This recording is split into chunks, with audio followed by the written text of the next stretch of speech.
Okay, we're doing session number 2 of the daily sessions. I'm gonna check. It looks like we need to stretch just a little bit. Try that. Is it too high? Is that good?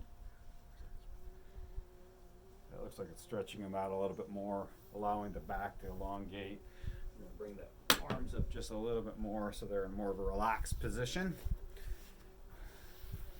Gonna check everything out and see what happened. This morning we did quite a bit of work.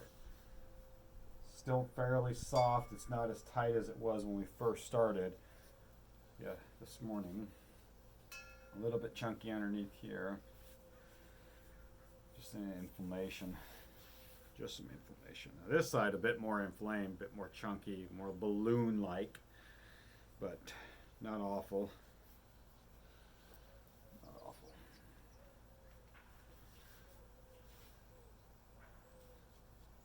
We're going to start with this side here. This is the damaged side. This is the right side. It's caused the most. Go ahead and drop that arm. Okay. I'm going to check our motion. Get my hand hooked right up underneath that armpit. And I'm just kind of feeling around with my fingers in the biceps, tricep area, just moving things around, checking the nerves and the arteries, moving things out of the way. Getting down to the bone. It's a lot looser. I can feel his garden a little bit, but it's definitely a lot looser in the rhomboids. We're going to check the front and see what's happening up here. Yeah, there's a bit right up here at the chromium process. And it's just trapped, a lot of stuff trapped up in there. Check underneath this clavicle at the first rib for the thoracic outlet. See what's going on. A lot softer than it was this morning. It's certainly a lot softer. I like it. Checking up there the traps. See if we can loosen up what's happening on this side. Yeah. Right here, traps right underneath that supraspinatus. Both sides. Feels like levator scapula as well. Get in there and just kind of soften it all up.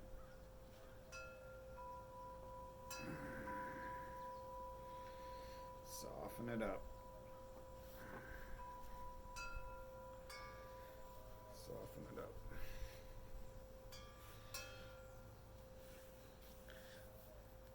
Doing a lot of pressing and moving, but I'm testing to see, how the body's responding and what's going on underneath there. There's a pretty good chunky amount of muscles that are built up right in this area, a little bit off the lat border and the triceps at the same time. There's just a nice window you can delve through, and it feels like the splenus capitis. Oh, the longissimus are kind of jammed up. It's a suture muscle issue that we've dealt with in the past. Getting these X muscles down here to break loose so that it'll allow some of the front side development to take shape again and relax. You can tell, nice and deep, nice and deep, nice and deep. Get in there with that forearm, that elbow. Not super hard pressing, but I'm just kind of using it to rub across there and break it down. Save my wrist a little bit, save my thumbs for other work. Down to the hips. Down to the hips. Down to the hips. And do the same thing on the other side too. Checking that neck.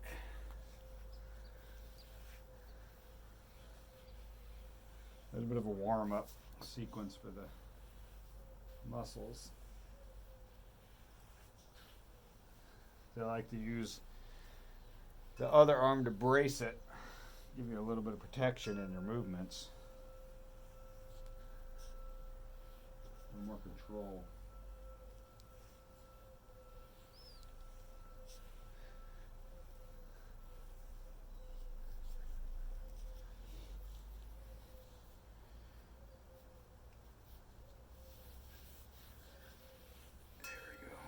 Work it down. Working those lats down.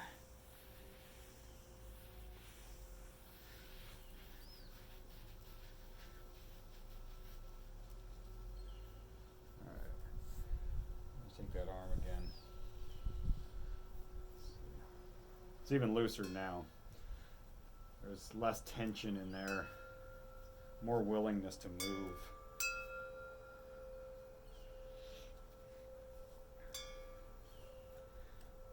I want to be able to get a hold of that head of that humerus on either side, really get in there, kind of pushing the deltoids up a little bit, push the traps back down, and then that way I'm kind of spreading it out, opening it up just a bit, distracting that joint, allowing the ligaments to release. And you can tell he's a little bit tighter in this area. It's a lot more guarded. A lot more guarded right here. But I need to check all of this, break it down. I do very similar techniques on the table. Sometimes you can get better on the table, sometimes you need the chair. Table, chair, table, chair. Yeah. Pretty nasty there, huh? Yeah. I'm just letting it fall. I know you're guarded. It's a pretty tough spot.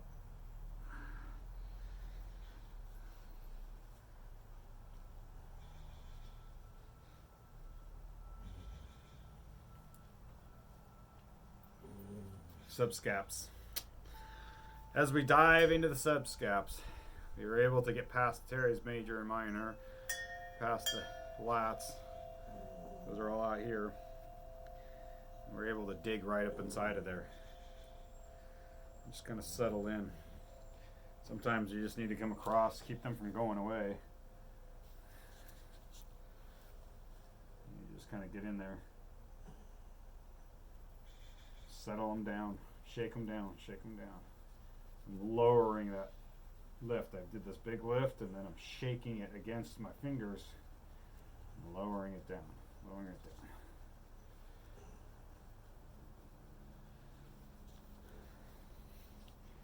Every therapist has a position that works best because based on their body, whether they're big or tall or short or whatever it is that's going on. So if these techniques aren't working directly for you, you might have to modify them for your body. But remember to modify them based on what works correctly for the body. Always try to maintain a certain amount of correctness in what you're, or total correctness in what you're doing, or you're going to be the one on the table next.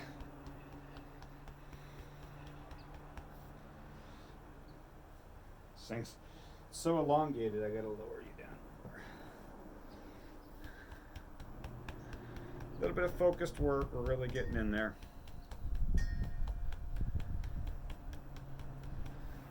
Really getting in there. Opening things up.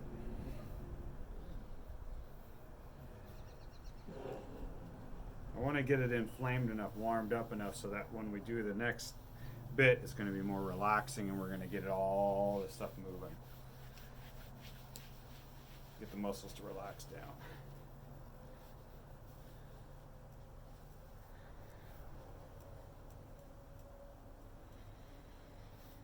There's a lot of tools out there you can use, but we don't always use tools.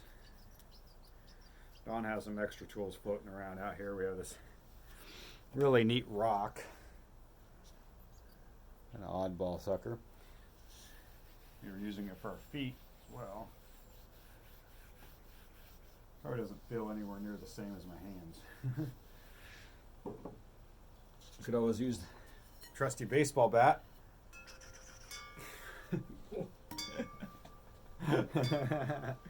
I've used an axe before. Ah. It was a rubber-headed axe, mind you. All rubber. Occasionally you get to hit these beautiful spots that you give it extra groaning for. Extra groaning.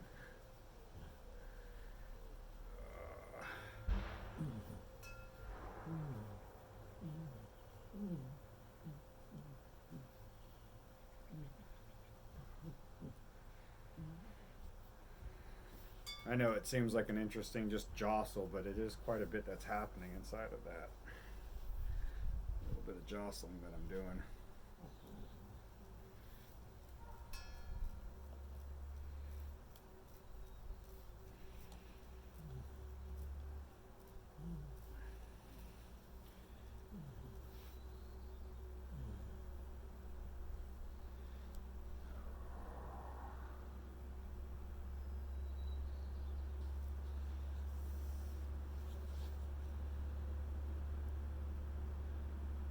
A little tough to see. It's a type of chicken wing assembly. Most people that wrestle will understand these moves a little bit more in their minds on that. Do end up putting people in some very similar to half Nelsons and full Nelsons and arm bars. I'm going to cross, grabbing the scapula so we know where it's at. Now we're grabbing the arm. And we're stretching the pectoralis major and minor. The serratus anterior. And we're putting some direct pressure on the rhomboids amongst many other.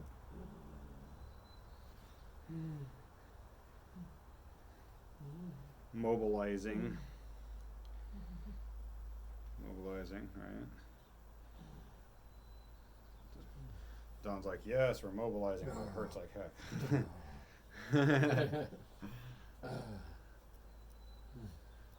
Did say we're going to inflame this one. All right, let me get this arm out here. Shake out that wrist. Elbow is not open. I'm a little guarded right there. Yeah. And that height too.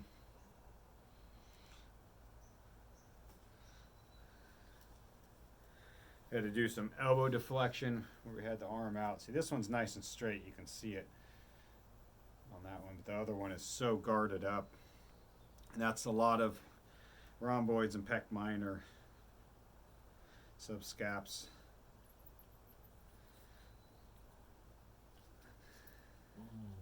Feels good. Yeah, this one itself is not even all that warmed up, and it's just flopping around. I'm just doing it to give it a little bit of balance before I finish up with the other one. Give the other one a chance to relax for a moment. Right up in the subscap, same place, right? No pain at all. Just cruising in.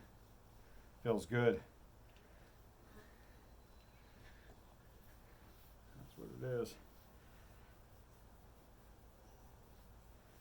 Yeah, you can see it's just totally relaxed into this side. Totally relaxed.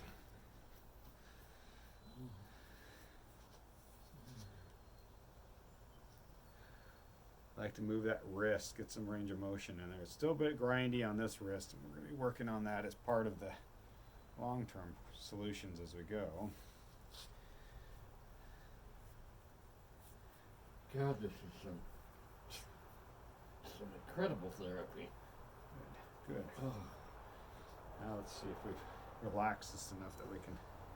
I'm going to be working on this arm. It'll be in a position where you can't see. But we're just going to kneel down here and, yeah, a little bit guarded. Starting to open it up.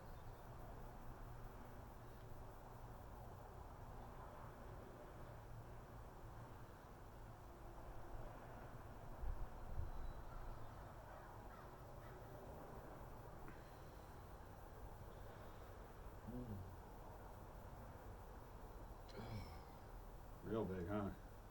Ah, and that was a nice release there. You can feel it grinding against that part.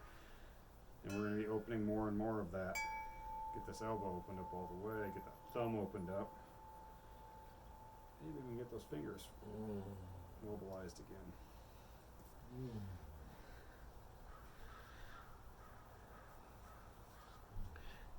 There's a lot of work of working center line out, center line in, center line further out, center line in, center line further out, and then coming back and working our way back in again. And it's not always the same routine. There are directions that work better than others, and in this case, this is what we're doing. Body is requesting certain things. I can feel the underlying structures and what's going on and what needs to be done in the right order. Well, you have so much intuitive strategy. Yeah. I don't know how other people can find that. A lot of what is done in this era of things is intuitive. So if you don't have that intuitive nature or that drive to have this intuitive nature, then you probably shouldn't be doing this type of work. I'm not Good saying you shouldn't point. be doing Yeah. massage, just not this level. Yeah. And remember the strength that you're putting behind this. Not everybody has that. True, true. And somebody that's smaller, that's not able to put this level of strength in there, has got to understand there are ways of getting in there. Even without tools, there's ways of getting in there. Just, you come to me, we spend time working on it, and I'll teach you how to do it. That's what I'm supposed to do. I'm an educator, teacher. Oh yeah, that lat just moved. Those posterior serratus, they just kind of flopped in the right spot. I can feel the ribs below. That means we're getting through all the muscle layers. If I can actually start feeling those rib bones themselves and the muscles, the intercostals, that means we're getting the muscles on the outer surface, the main traps and then the rhomboids and all the different ones underneath there to release so that we can get in. Before we were pushing through them and having to work through their bellies. Now we're not on a lot of them.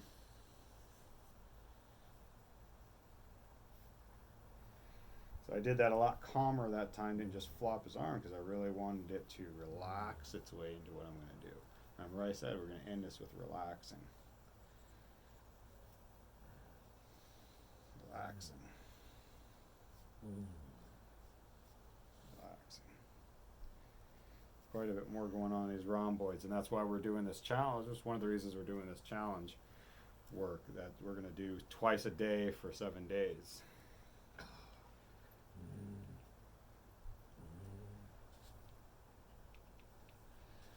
Infraspinatus. Infraspinatus. You got to watch that sucker.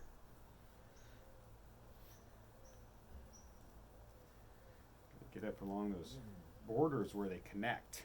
The crests and ridges are there for a reason. We know that they're attachment points for a reason, but they're also there to do counterlever movements. And so you have to allow, if this is that ridge, as things are wrapped around it both directions, you need to open that up and get some freedom inside of there, get some fluid moving around the bone so that it can actually heal and repair. If it dries out, it's just going to die. That's osteoporosis in a sense. Osteoarthritis is inflammation inside the joint. Osteoporosis is the degeneration of the bone. And in a sense, that's what happens when you dry out the bone with no fluid, no circulation. That's what you're looking at. Or worse, things like gangrene.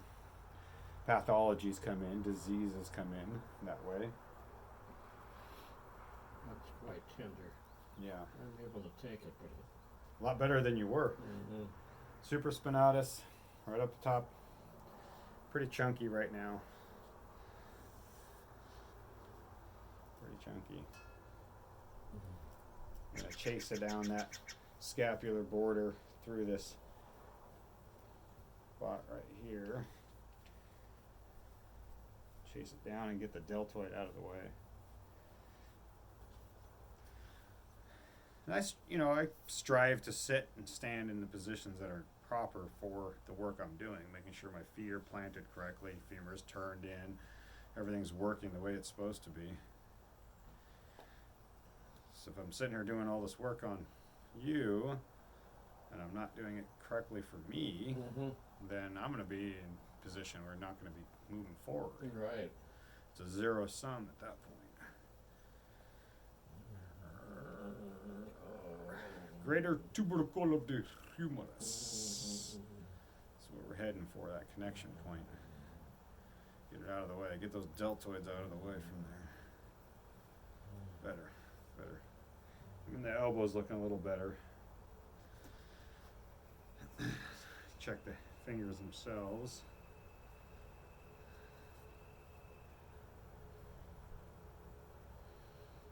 Check the carpals. And do a lot more hand and finger work. You always can do a lot of hand and finger work. Feet. But you can tell these traps are super tight still. they're relaxing. They're taking down some of the strain. Just gonna soft paw them a little bit.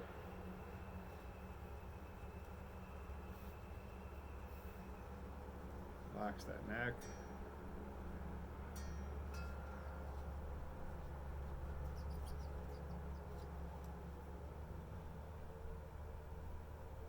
Tougher, huh?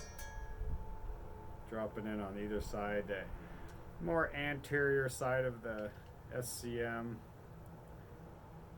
Trying to split the heads, separate them as they head down to the clavicle.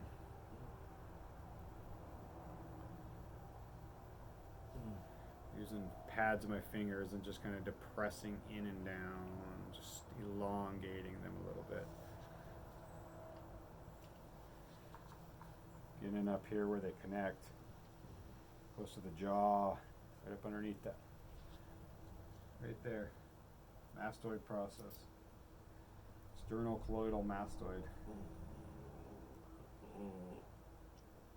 Oh, that was an interesting move.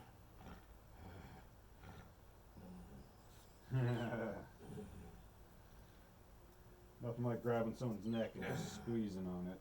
Yeah.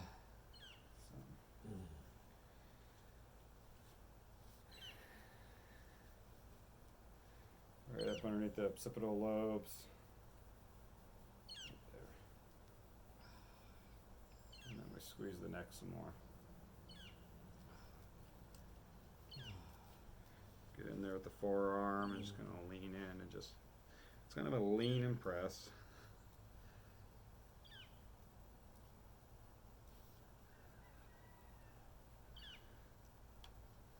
The other side.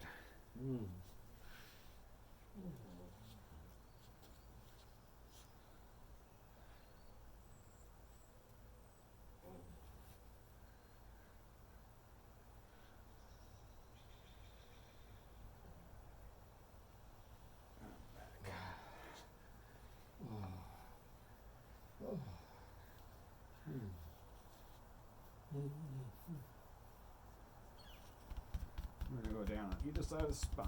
Just break that up.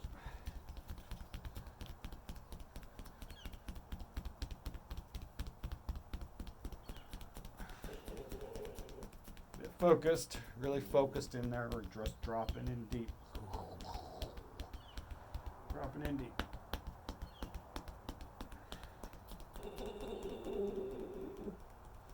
Okay, they're gone.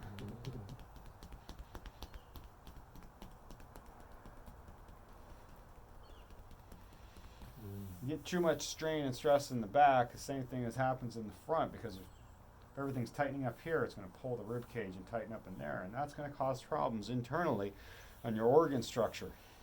You need to let that strain off of there so that things can relax. It's one of the reasons why when somebody does relax in a massage, they usually end up passing gas. It's because they're finally relaxed enough to let that tension out. Parasympathetic mode kicked in then. Oh, you find that happens? That's pretty frequent. It usually happens at every massage. Oh, really? Yep. Once that parasympathetic mode kicks in, boom. Gas comes through there.